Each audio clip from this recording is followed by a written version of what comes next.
జై Gurudeva Datta. Welcome to Om Datta channel. Thank you very much for watching this channel videos. జై గురుదేవ దత్త. జై గురుదేవ దత్త. అవధూత చింతన శ్రీ గురుదేవ దత్త స్వామి మహారాజుకి జై. దత్త బంధువులందరికీ, ఆత్మ బంధువులందరికీ నమస్కారము. మనము శ్రీ పూర్ణ పరబ్రహ్మ పరమాత్మ అయిన శ్రీ గురుదత్త ప్రభుల గురించి ఎవరికి తెలియని సమాచారము, నిగూఢమైన రహస్యాలు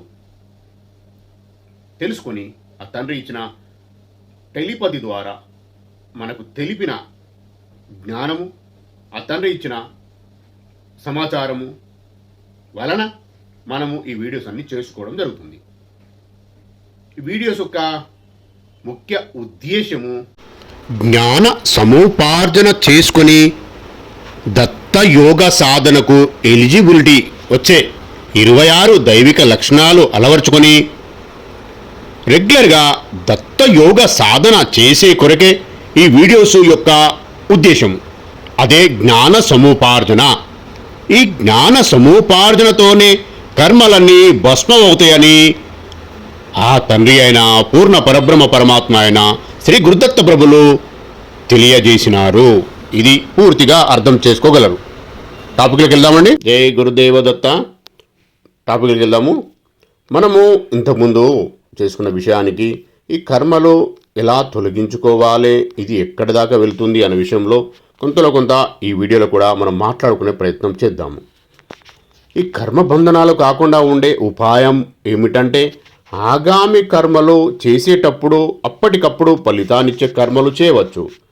తర్వాత ఎప్పుడో ఫలితాన్నిచ్చే విధంగా కర్మలు చేయకూడదు. అంటే ఆగామి కర్మలు సంచితం కాకుండా, కూడబెట్టకుండా చాలా చాలా జాగ్రత్త పడాలి. అంటే ప్రతి కర్మ భగవతార్పణం, దత్తార్పణం అనే బుద్ధితో మనం పనులు చెయ్యాలి. నిష్కామ కర్మతో చేయాలి. ఇక ప్రారబ్ధ కర్మను అనుభవించి ఖర్చు చేసుకోవాలే తప్ప ప్రోగు చేసుకోకూడదు. వీటిని మనం వదిలించుకోవాలి. ఇవి మనం అజ్ఞానంతో మరియు అవిద్యతో వచ్చిన కర్మలు. ఇవి మనకు అజ్ఞానంతో అవిద్యతో వచ్చిన కర్మలు, గుర్తుంచుకోండి. మరి ఈ సంచిత కర్మలు తొందరగా అనుభవించేద్దామా అంటే అవి పక్వానికి రాలేదు. పోని జాగ్రత్త పడదామా అంటే ఇప్పుడు జాగ్రత్త పడి ప్రయోజనం లేదు. అవి పాత కర్మలు. మరి ఏమిటి ఉపాయం అంటే వీటన్నింటినీ ఒక్కసారిగా దగ్ధం చెయ్యాలి. ఎక్కడ దగ్ధం చెయ్యాలి? అదే జ్ఞానాగ్ని. అందుకే మన వీడియోస్లో ప్రతిసారి నేను చెప్పేది కూడా జ్ఞాన సముపార్జన అని చెప్పడం. అందుకే చాలా వీడియోస్ కూడా మనము పోస్ట్ చేసుకునే విషయాలలో జ్ఞానం గురించిన వీడియోసే వస్తూ ఉంటాయండి. జ్ఞానం అంటే భౌతిక జీవితం గడిపే కొరకు కాదు. ఈ కర్మ బంధనాల నుండి విడిపడి ఆ పరమాత్మలో లీనమయ్యే ఆ పరమపదం చేరుకునే జ్ఞానమే ఇదంతా. అలాగే చాలా వీడియోస్ మనం చేసుకోవడం జరిగింది. శ్రీ గురుదత్త ప్రభులు పూర్ణ పరబ్రహ్మ పరమాత్మ నిరాకారతత్వం అనేది ఇది కూడా పెద్ద జ్ఞానం. అలాగే శ్రీ గురుదత్త ప్రభులు పరశురాముడికి తెలిపిన జ్ఞాన మార్గము మనము చిన్నగా వీడియోస్ చేసుకోవడం జరుగుతుంది. ఆ జ్ఞానంలో చాలా చాలా రహస్యమైన విషయాలు వస్తూ ఉంటాయి. అది చూసే ప్రయత్నం చేయాలి. అప్పుడు ఈ అదే జ్ఞానం సంపాదించుకున్న వారికే ఎక్కడ జ్ఞానం దొరికినా, ఎవరు చెప్పినా, ఏ ఉపన్యాసకులు, ఏ ప్రవక్తలు ఎవరు చెప్పినా జ్ఞాన సముపార్జన చేసుకోవాలండి. ఆధ్యాత్మిక జ్ఞానం. అప్పుడే ఆ జ్ఞానాగ్ని పెరుగుతూ ఉంటే ఆ జ్ఞానాగ్నిలో మన కర్మలు భస్మమయ్యే ప్రయత్నము, మనం చేసే ప్రయత్నం సక్సెస్ అవుతుంది. అంటే మనం అజ్ఞానంతో కూడబెట్టుకున్న అన్ని కర్మలను మనం తెలుసుకుంటున్నా ఆ జ్ఞానాగ్నిలో దగ్ధం చెయ్యాలి. అదే అసలు సిసలైన మార్గం. ఆ జ్ఞానం ఆ తండ్రి అయిన పరమాత్మ ఇచ్చే కొరకు మీ దగ్గరికి సూచనలు పంపిస్తూ ఉంటాడు. దానిని కూడా గ్రహించాలి. ఈ ప్రకారంగా ఆగామి కర్మలు మరియు సంచిత కర్మలు ఉన్న వాటినన్నిటినీ జ్ఞానాగ్నిలో దగ్ధం చేయాలి. దగ్ధం చేసి జాగ్రత్త పడితే కర్మ ఫలాలు అంటుకోవు, ఇక ఉండవు. అప్పుడు కర్మ బంధనాలు ఉండవు. కర్మ బంధనాలు లేకపోతే పునర్జన్మలు ఉండవు. ఇదే మానవ జీవిత లక్ష్యము. మానవుడు జన్మ తీసుకున్నదే ప్రారాబ్ధ కర్మలు అనుభవించి ఆగామి కర్మలు చేయకుండా జ్ఞాన సముపార్జన చేసుకొని దత్తయోగ సాధన చేసి ఆ జ్ఞానాగ్నిలో కూడా ఇంతకు ముందే మిగిలి ఉన్న సంచిత కర్మలు అన్నీ, ఇప్పుడు అనుభవిస్తున్న ప్రారబ్ధ కర్మలు అన్నీ దగ్ధం చేసుకునే కొరకు మానవ జన్మ, ఆ పరమాత్ముని మనం రిక్వెస్ట్ చేసినప్పుడే మానవ జన్మ ఇవ్వడం జరిగింది. ఇదే లక్ష్యము. అప్పుడు ఆ లక్ష్యము తీరినప్పుడు, అంటే కర్మలన్నీ జ్ఞానాగ్నిలో దగ్ధం కాబడినప్పుడు ఆ మానవుడు, ఆ జీవి పుట్టుక ఉండదు. ప్రతి మానవుడి పుట్టుక సార్థకత అది ఏ మోక్షము. ఆ మోక్షం అనేదే ప్రతి జీవి యొక్క లక్ష్యము. అదే మోక్షము, అదే శాశ్వత ఆనందము, ముక్తి. మనం అందుకోవలసిన ప్రతి స్థితి ఇదే, చేరవలసిన స్థానం ఇదే, అదే మన గమ్యస్థానము. అయితే పైన చెప్పిన పద్ధతుల్లో మనం సర్వకర్మ బంధనాల నుండి విముక్తి కావాలంటే జ్ఞానాగ్నిలో దగ్ధం చేయాలి కర్మలన్నింటినీ. అందుకు గొప్ప సాధన కావాలి.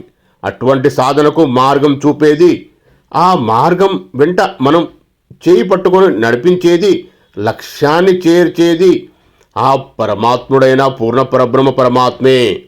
ఈ విషయాలన్నీ ఉపనిషత్తులలో చాలా వివరంగా ఉన్నాయి. బ్రహ్మ విద్య అదే దత్తప్రభు తెలిపిందే. బ్రహ్మ విద్య యోగశాస్త్రం దత్తప్రభు తెలిపిందే. అలాగే ఆగామి కర్మలను సంచితం కాకుండా కర్మయోగం ద్వారా చేయాలని, ప్రారబ్ధ కర్మలను అనుభవించి ఖర్చు చేసుకోవడం భక్తి యోగం ద్వారా అని, మరియు సంచిత కర్మలను జ్ఞానాగ్నిలో దగ్ధం చేసుకోవడం జ్ఞానం యోగం ద్వారా అని భగవద్గీతలో శ్రీకృష్ణ భగవానుడు ఎంతో విపులంగా విశదీకరించాడు. వీటితో పాటు భగవంతుని సాక్షాత్కారం మన హృదయంలో దర్శించుకోవడం కూడా ధ్యానయోగం ద్వారా, దత్తయోగం ద్వారా సాధ్యమవుతుంది అని వివరంగా వివరించాడు. అందువలన మనం అందరం చేయవలసిన పని మొదట ఈ అన్ని కర్మ, భక్తి, జ్ఞాన యోగాలతో పాటు భగవంతుని సాక్షాత్కారం ఎంతో బృహత్కార్యమైనది.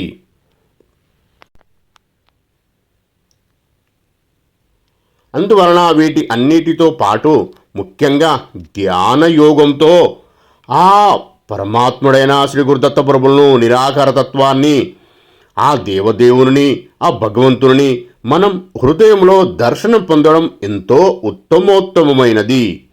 అదే మానవ జీవిత పుట్టుక అసలు సిసలైన లక్ష్యము మరియు మానవ జీవితం యొక్క సార్థకత. అదే ముక్తి, మోక్షము, పరమపదం, శాశ్వత ఆనందం. ఈ కర్మలు అన్నీ బంధాలు కాకుండా ఎలా అన్నది తెలుసుకుందాం. ఆగామి కర్మలు బంధం కాకుండా ఎట్లు? వివరణ. మనం ఇప్పుడు చేసే కర్మలన్నీ ఆగామి కర్మలే. ఎటువంటి కర్మ చేసినా ఆ కర్మఫలం అనుభవించక తప్పదు. ఇది కర్మ సిద్ధాంతం. అందువల్ల కర్మలు చేస్తూ కూడా కర్మ ఫలం మనకు అంటకుండా, బంధం కాకుండా తప్పించుకునే ఉపాయాలను భగవానుడు మనకు భగవద్గీతలో కూడా తెలియజేశాడు. 1. కర్తృత్వ అభిమానం లేకుండా కర్మలు చేయుట. 2. నిష్కల్మషంగా ఫలాసక్తి లేకుండా కర్మలు చేయుట. కర్మణ్యేవాధికారస్తే మా ఫలేషు కదాచన మా కర్మ ఫలహేతుర్భు మాతే సంగోస్త్వ కర్మ అని భగవద్గీత 2:47 శ్లోకంలో ఉంది. కర్మలను ఆచరించుటయందే నీకు అధికారం కలదు, కానీ వాటి ఫలితములపైన లేదు.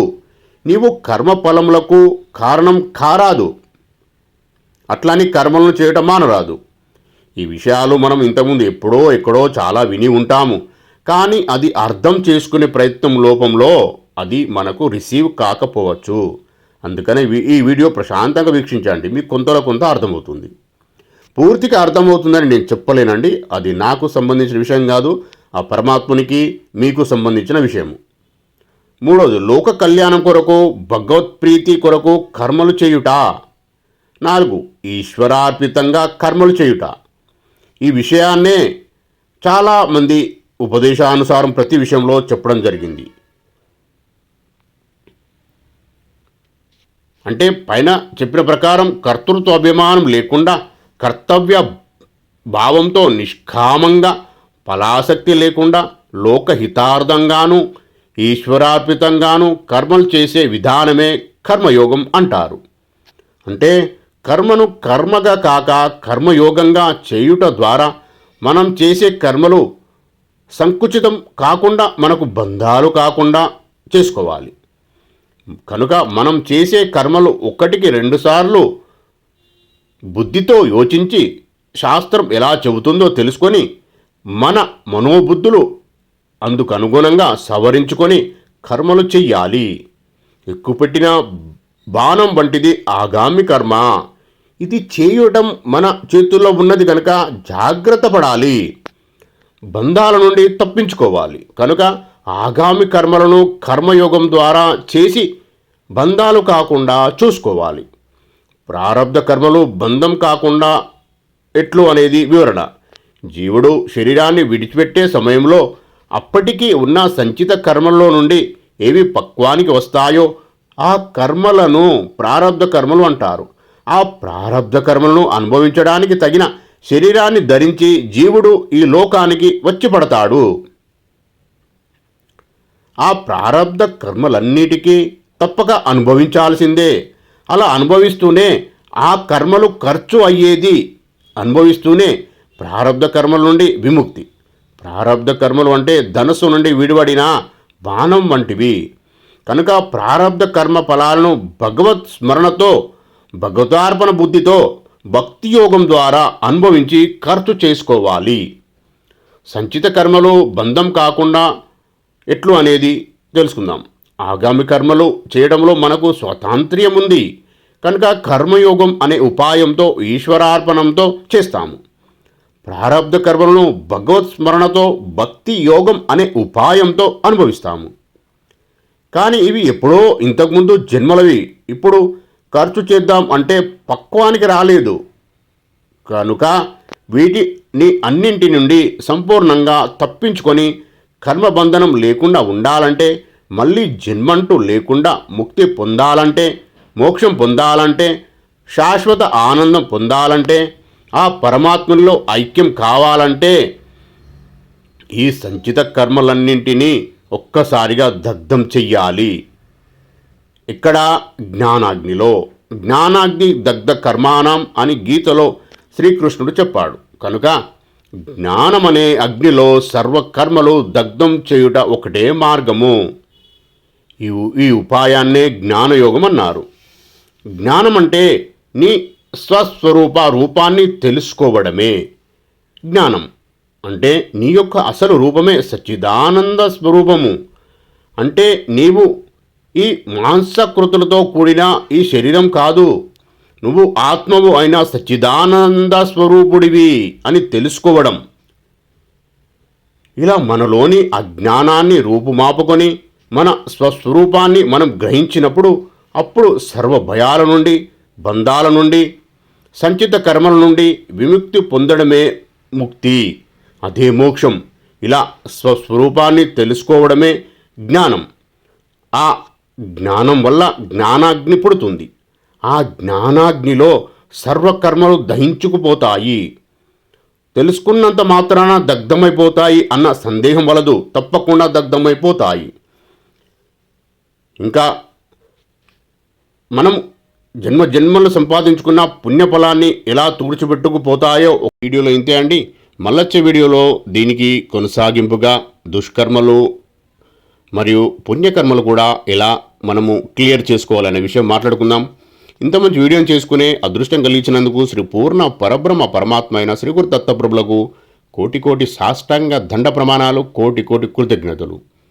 సర్వం శ్రీ పూర్ణ పరబ్రహ్మ పరమాత్మ అయిన శ్రీ గురుదత్త ప్రభుల చరణార విందార్పణ వస్తువు. మీరు కూడా ప్రశాంతంగా వీక్షించి ఈ జ్ఞానాన్ని పంచడం కూడా ప్రయత్నం చేయండి. మీకు కూడా మంచి జరుగుతుంది. ఇది దత్తప్రభు ఆజ్ఞ, అర్థం చేసుకుని ప్రయత్నం చేయగలరు. మీరు కూడా ప్రశాంతంగా వీక్షించేందుకు మీకు కూడా కృతజ్ఞతలు. దత్తార్పణం. ఈ వీడియో గనుక మీకు నచ్చినట్లయితే లైక్ చేయండి, షేర్ చేయండి, సబ్స్క్రైబ్ చేయండి. దత్తబంధులందరికీ చేరేలా చూడండి. దత్తార్పణం.